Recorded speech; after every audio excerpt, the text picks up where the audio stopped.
Hello, creatures of the universe. Fellow creatures. Well, that takes into a lot of creatures to consider. Creatures we haven't even discovered yet, or haven't discovered us. Um, I hope you're waking up on the right side of the bed, or if you're a lefty, the left side of the bed. Let's not forget those southpaws out there. They're a little bit unusual and different, but that's what makes them interesting. Oh God, what is it? It is April 5th, 2023. It's a little after 10 o'clock in the morning. I'm gonna say like quarter after 10, something like that. Let's say, closing on. It's a little after. It's like 20 after 10 in the morning, Eastern Standard Time. No visibility today. I'll show you. Now, can planes fly today? Can VFR planes fly today? The answer is no, because we're really sitting in a cloud here. That's a good name for a song, huh? Sitting in a cloud. That might have already been taken by Mick. I think Mick Jagger has taken every song title that has ever existed and ever will exist. Waiting on a Friend. That's what I was thinking. That went with Sitting on a Cloud. You know, the Stones did that song. But anyway, we're in the middle of a cloud. This is what it's like. And in a cloud, this visibility isn't too bad, because I've got about, I'm going to say about a half-mile visibility max, though. I mean, right at that half-mile mark, there is nothing. So if you're landing here today, you're on an ILS, an instrument landing system. And could they? I'm not sure, because minimum decision altitude to me looks to be about 50 feet. I don't think you're going to break into any kind of visibility. No, I don't. Well, they shouldn't be landing here, is what I'm saying, because this doesn't have a Category 3 landing ILS. Category 3 means that you hook you set your inertial navigation, you coordinate, you synchronize it with the ILS system, and the airplane can land itself. Kind of hairy, kind of like nerve-wracking, because pretty much this is close. This is zero visibility. I'll give you another look. I don't know if you can see the red lights. Those are the VASI lights, the visual approach slope indicator, VASI. Those sets of red lights in tandem next to the right side of the runway. But that's it. The visibility ends right there. You can't see the end of the runway going up the hill. So these conditions, now I'm gonna guess that the ceiling stops at like maybe 2,000 to 3,000 feet, and you could probably pop through this, and it's clear as a bell on top. Maybe, I don't know. And again, if you're even considering flying VFR today, you better be all over the NOTAMs, the PIREPs, indicated weather conditions, predicted weather conditions over the next 4 to 8 hours. There's nothing moving through here. There's hardly any wind. That's one kind of nice thing. Well, there is some wind, though. And you know, I can't even see the sock. Oh yeah, I can see it. The wind's out of the east. Yeah, you can feel it too. It's out of the east. So the wind has been changing direction almost on a daily basis, east-west, which is a pretty confusing weather pattern overall. But VFR, I'd say no flying. Commercial airlines, Philadelphia International, they are operating at regular capacity. However, you, as a pilot, must be extra vigilant when you're taxiing around in these kinds of visibility. One little mistake can kill a lot of people on the grounds of the airport. You know, where airplanes regularly taxi across active runways. We've had some close calls recently, and not just the one at JFK. That one was bad, and it would have killed over 300 people if the guy in the tower hadn't seen what was going on and canceled the takeoff clearance for a 737 while a 777 was crossing the runway that he started his roll on, which is like, that's a major violation. And if anything, those pilots should be suspended for 6 months at least, because they created a situation and a hazard that is unacceptable. The JFK transgression, that was about a month and a half ago, I guess. It was all over the news, and since there was so much hype on YouTube, the FAA decided, well, maybe we should do an investigation. An investigation, yeah. It's an unsafe situation. The design of airports, they came to understand as the airport industry and as the air industry, the aviation industry was growing by leaps and bounds, they came to understand that runways, airports that have runways which crisscross each other is not a good idea. Okay, so I'm on final, and there's somebody taking off on a runway that crosses over the runway that I'm on final to. That's a bad hazard. That's a really dangerous situation. And they came to realize, well, maybe the runways, instead of intersecting with each other, should be parallel to each other. Good idea! Because that simplifies everything. It simplifies the task for ground control, which is authorizing pushbacks and startups and taxis. It simplifies it for them, simplifies for the pilots, simplifies for the guys in the tower. And you're not going to be able to technology your way out of that hazard. Okay, it's a hazard that's just going to be there all the time in airports, the way we run them now. If everything changes to VTOL, that would be a lot different. Then all the hazards would be in the air, more than likely, not on the ground. I don't know that I'd like that. I don't know. VTOL's got its own set of hazards and dangerous situations and conditions that are bad. Like the Osprey, man, that thing should have been canceled.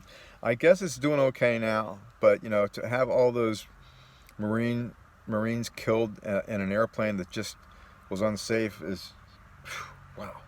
It took a while to figure out what the problem was. And as with any rotary wing, and it happened on the raid on Bin Laden, where they killed Bin Laden, one helicopter crashed, because as you get lower to the ground, the dynamics change. It's not like fixed wing. Rotary wings are taking the air above them and pushing the air below them. But then if you're close to the ground, the air is pushed to the side, and those rotors are expressing so much suction from the top, is that the air from the bottom is sucked back over the top and down through again, and then it just goes around in a circle, and the rotary wings lose their lift that way. It's like if you're flying in the airplane and the air that just went over the wing comes back and it goes over it again, the same exact air.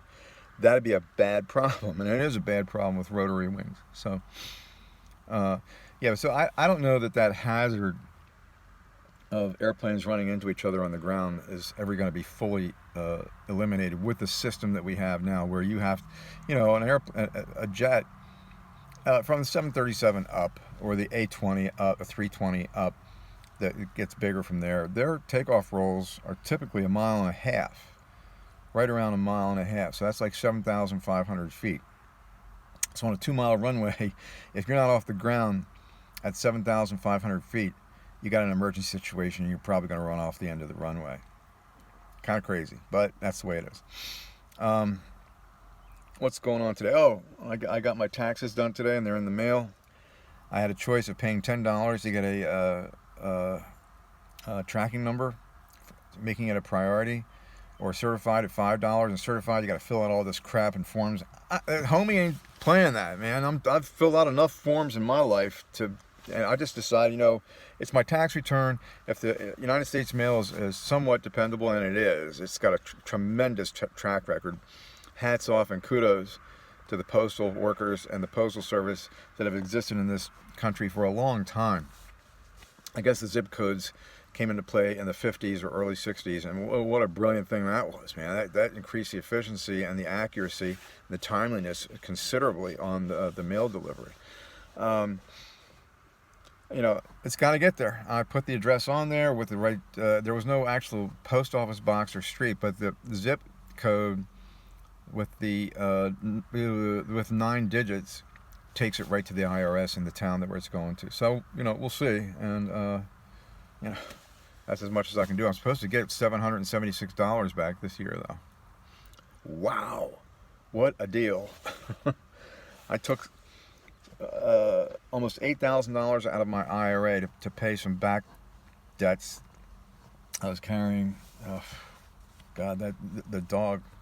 Anyway, I won't get into that, but I had some serious animal health bills that I had to pay and get rid of, and I did that. However, that's taxable. But when I crunch the numbers, the way it works out is my Social Security plus my, whatever I took out of the IRA, cut in half. If that's less than the actual security benefit that I get all year, then there's no taxes. And it was. So I didn't pay any tax on that $8,000 that I took out. That's incredible. That's great. I mean, older people need that break. And I would, now that I'm 72, almost 72, I have all kinds of problems. I couldn't go back to work. I have vertigo. I have vertigo is awful, man. It's just horrible. It's really bad. And I have I have leukemia, and the medication is really strong. I'm on pill form chemotherapy for the rest of my life. That means I'm taking acyclovir for the rest of my life. Visibility is improving just a little bit, just a tad. I can see the beacon now. So some air is moving through here and taking the fog with it,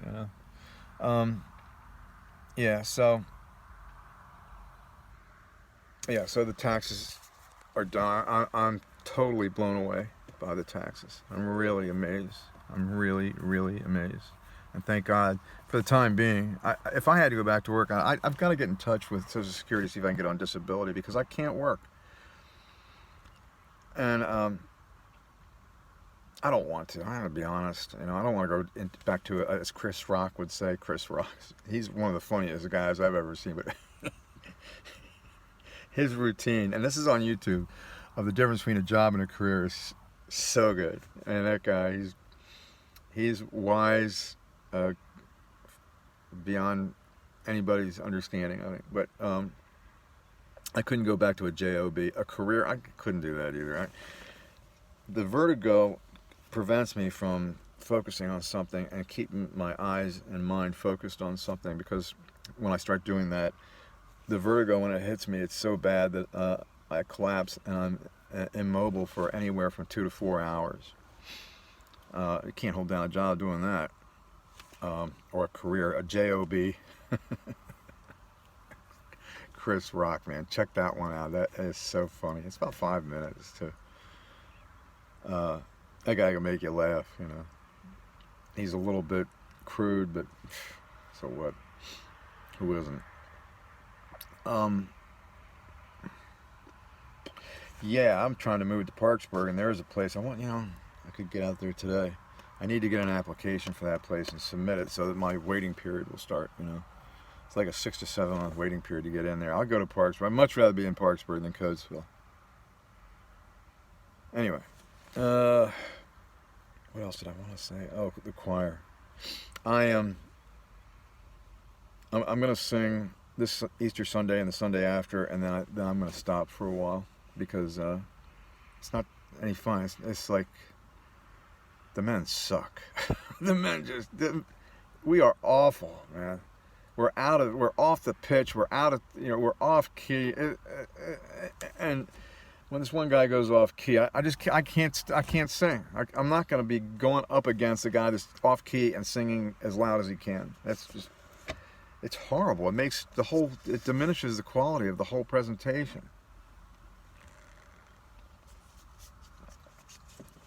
Nothing wrong with the guy. He's trying, but it's just, I'm not enjoying music is to be enjoyed in harmony. To me, one of the sweetest sounds in nature and in life is musical harmony, when it's really good. And I haven't experienced that since I started singing with this new choir.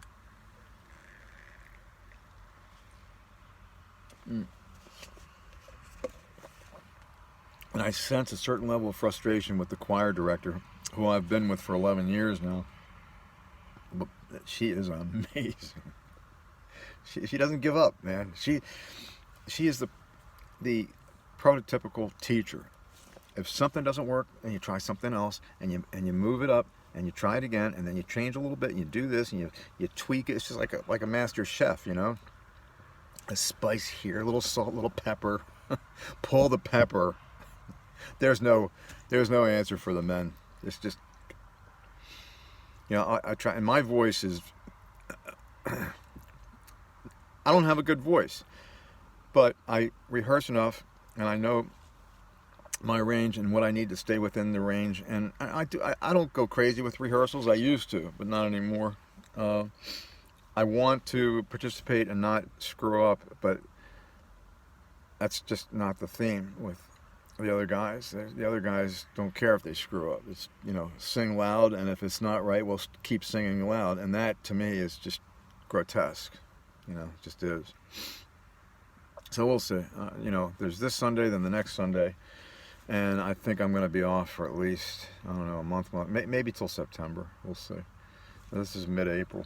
You know, I can't help but think about, every year I go through the same thing. I think about, and now I've got a new thing that's dogging me, which is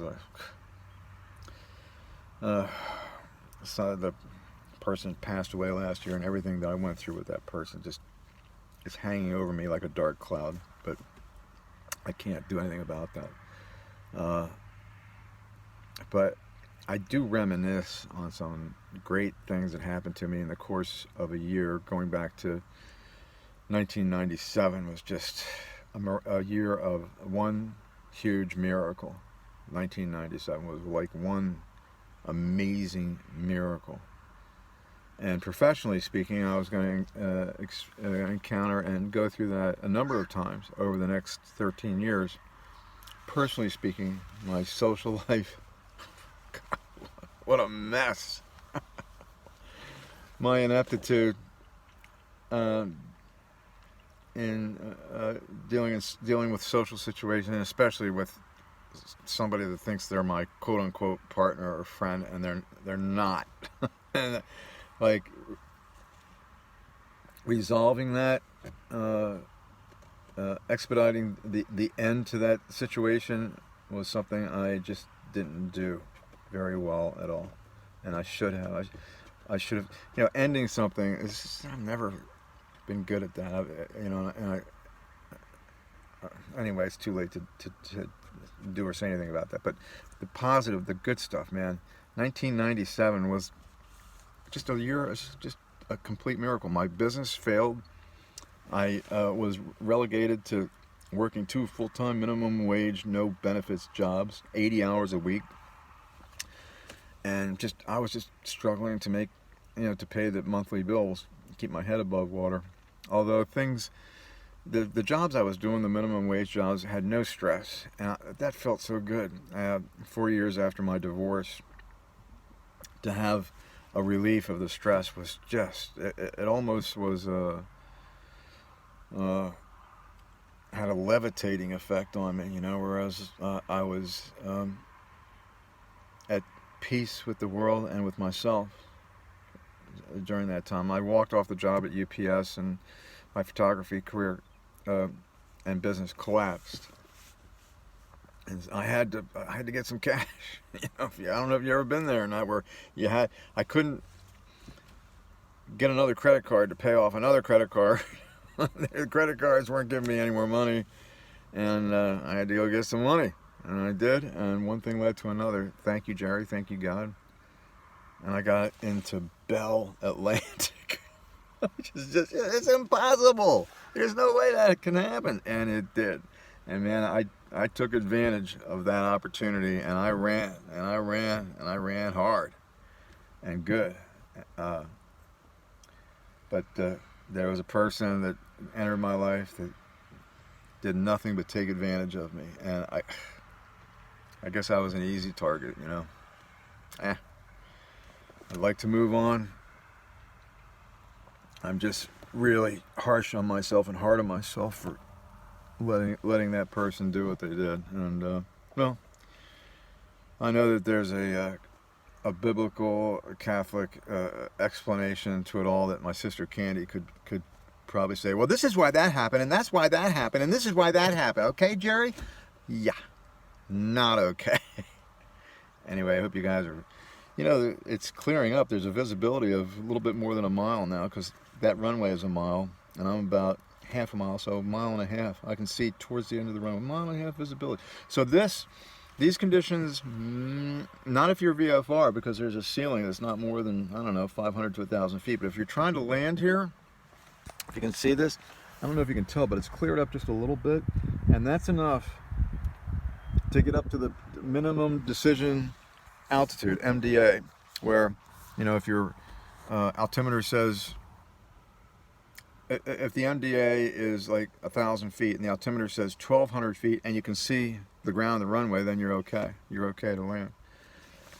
So anyway, I hope you guys are having a good day. This is a shirt that my daughter-in-law Sarah gave to me. It's a Native American. It's from the Herd Museum in Phoenix, which is such a cool place. I did not have a cool time there, but the place itself was so cool, really neat. And I got there again a second time around when I was there a little more than a year ago. Yeah, it was like December, like right around Christmas 2021. And then this person passed away on January 2nd, 2022. So, but I went to the Herd Museum when I was out there, Christmas of 21, and I just love that place. And my daughter-in-law gave me this shirt, which was really nice. I love this. I love the colors, man. The colors are just eye-catching, you know. And when you have a t-shirt with multiple colors, it's typically more expensive because you have to do a process for each color. So there's red, there's a certain type of lineage green, and then there's like this kind of like fuchsia border there, and then this is like a chartreuse. And look at that shape. Isn't that cool? I love this shirt. I love this shirt. Look at that thing, that triangle over there. Really cool. Anyway, I hope you enjoyed the guided tour of my chest. I hope you discover some cool new mysteries of life and of the universe today. I have this ongoing thing with fundamentalist religious people that, you know, just believe in the written word, and I don't. I take the written word as a guide, as a compass pointing towards, you know, progress and the advancement of the species. My species is, we're not too far away from the Neanderthal stage, because, you know, we can't even protect our children in grade schools. It's incapable of doing that because the male ego doesn't want to let go of the gun. In a manner of speaking, it would still be an easy problem to solve. All you do is you search every guy. These are all perpetrated by quiet white guys. Okay, any guy going into a grade school has to be stopped and searched. Any guy. Every single guy. Women, just let them in. Women, just let them in. Guys, either you search or you turn, or actually, if somebody all of a sudden acts strange and doesn't want to be searched, then the police step right in. It's too easy for these wackos to get a gun and go and kill our children. Now, if the politicians can't do anything about it, get them out. All right, I'm not going to go on. Children, you can't. We're incapable of protecting our children. You can judge a society, the goodness and the good quality of a society on how well or how horribly they take care of their children. Okay, and this problem's been going on for decades now, and we can't get past the NRA. The NRA doesn't care if children are murdered in their schools. They just don't care. They do not care. I do. Peace and long life to all of you, and I hope the thrill of discovery and the better understanding of the miracle of creation is something that will show itself to you. If not today, then sometime in the near future. Peace.